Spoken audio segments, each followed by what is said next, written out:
Hi, welcome. In this video, I want to talk about an issue that comes up a lot, okay, when I'm working with dogs and owners, all related to the issue of being able to pet on their dog. Now, again, I'm going to be talking about this at length here because, again, I understand this is can be a very challenging topic. It can be challenging in the sense of understanding, okay, the whole issue of, perceptions of dogs, relationship, the issue about control. Okay, so there's certain themes here that are really critical to understand when it comes to, moving the relationship forward in a positive way, reversing, okay, a relationship problem, but also, just in terms of just maintaining a relationship that is going to be mutually beneficial, okay? But again, everything I say, always connect dots towards the parenting example, okay? Very helpful. You look at the parenting styles, this whole issue about, even look at the kind of permissive dynamic. And again, understand that's not to say that just because people are struggling in the relationships with their dogs and this emotional connection doesn't necessarily mean that they're a permissive parent either. Okay, I understand that I draw on that example, but it's not meant to be judgmental that way either. So just keep that in mind. Just means to serve as an example, help people understand the importance of of how you think, okay, your how you're interacting, okay, how you're connecting that way in terms of, again, the whole theme of leadership. Very, very important. Now, again, I talk about this whole issue about petting. Understand? So when I go to sessions, helping people with their dog, that it comes up a lot. Okay, like Dale's showing us these interactions, and it's different that way. He's not using treats, right? Not petting dogs at certain moments, right? Which is, people want to do, right? They see a certain moment that looks really good. The dog becomes very agreeable, okay, within the parameters of these interactions. They're like, well, can I reward that? Is that the problem? And I'm like, well, okay, how it layers up is a problem. Understand, it's not just the moment of petting, but then understand that when you're petting and you're rewarding, you're assuming something, okay? Keep that in mind, okay? Especially if it's related to, it defines good behavior. And this whole thing about appearances getting us into trouble, consider the parent example. It'd be like, petting at certain moments would be like, high-fiving, the professional coming in to help you, like 5 minutes into a relationship problem as you're pulling out the Xbox games to have your child make their bed. I mean, consider, do you honestly believe that 5 minutes into a relationship problem and the way that you're jumping in and basically engaging in bribery, okay, I talk about that a lot, that's what it becomes, that you can trust appearances that way, and that you think that the perceptions are changing that quickly. I mean, really think about that. And then on top of that, how that layers up, consider what that means in terms of whether you're actually changing your parenting style, which is the problem in the first place. Understand how that defaults back. And then, getting this whole thing about, I talk about depth of relationship. Understand, dogs are different than, a cat or a parrot, okay? Dogs are pack animals, okay? There's depth, okay? They're social animals. And so how you think, okay, how you connect that way matters. It's absolutely critical and very interesting, okay? And really think about this. I had this just happen here during a session, as the couple were, beginning to interact differently with their dog. The dog had gained a lot of control, very stressed, a lot of control, point to a point of aggression with the other dogs. When the owner was interacting and following the right path, the right script, the right language through these interactions, and influence, right? Control, influence being part of the equation.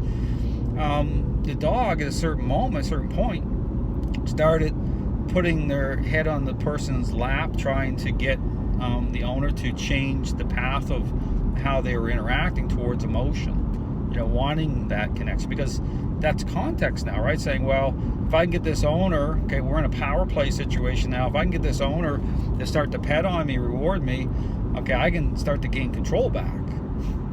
I mean, very interesting, and I see that a lot. And people are wondering, okay, and then it's all about, okay, start to think about things here, right? Before, again, people, before they start to think about, okay, can I pet on my dog? Understand, I tell people all the time, well, understand at this point of the relationship, the petting's for you, not them, okay?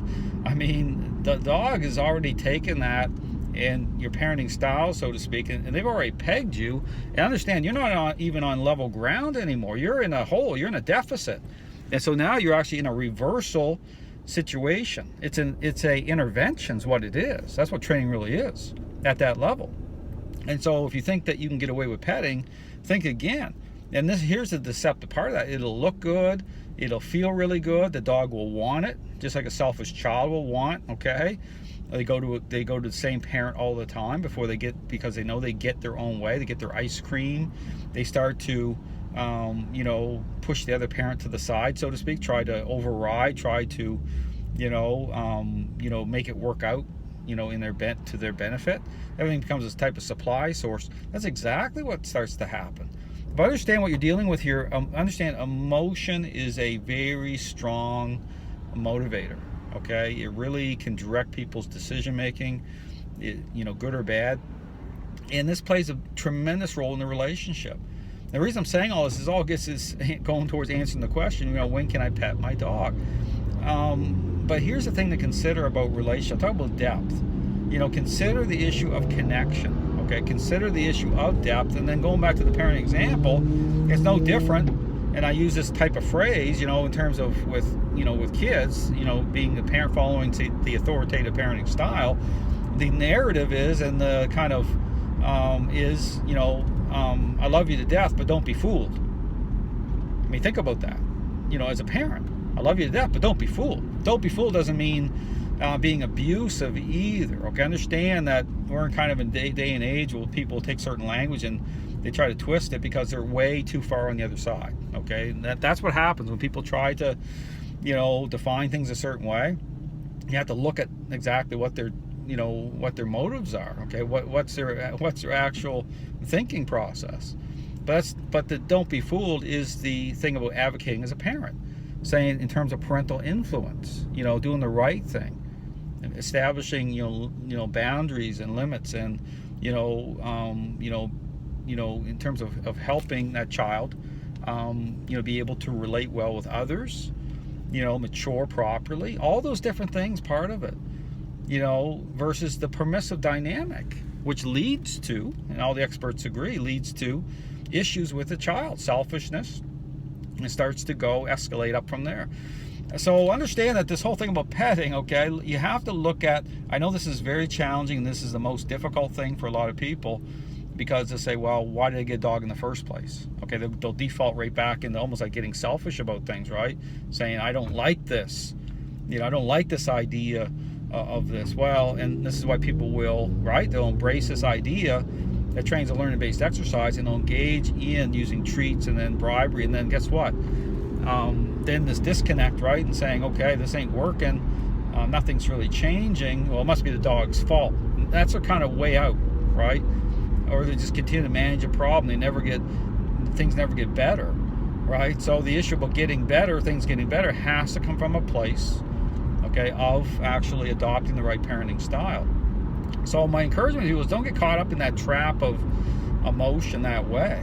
Look at, the petting part in terms of connection, okay, depth of relationship, true love. Your love is about depth. And connection's about meeting each other's needs and being in harmony that way. It's a journey. And I know it can be difficult, but you have to have the kind of be in a place where every day you start to move towards seeing things differently. That's my encouragement. I know this is a difficult topic, but I'll talk more about this on another video because it is an important issue. But understand, there's no way around this. I mean, there just appears to be. Understand, when people are trying to get around this issue, say, well, I want my cake and eat it too. I want to be able to do what I want to do. And that's when the problems start. And then that's when the blame shifting happens as well. So understand, it's all about dogs are amazing animals, but you have to meet them where they're at. Okay, you can't try to supersede that. And so again, understands both depth of relationship. Look at the petting, the replacement for petting, in terms of taking the stress off of your dog. Okay, that's why I tell people all the time, don't make it about you that way. You can get back to probably more of a type of connection level at a certain point, but some of these situations are very challenging. You have to understand, look at it in terms of a deeper relationship with your dog. Thanks for watching.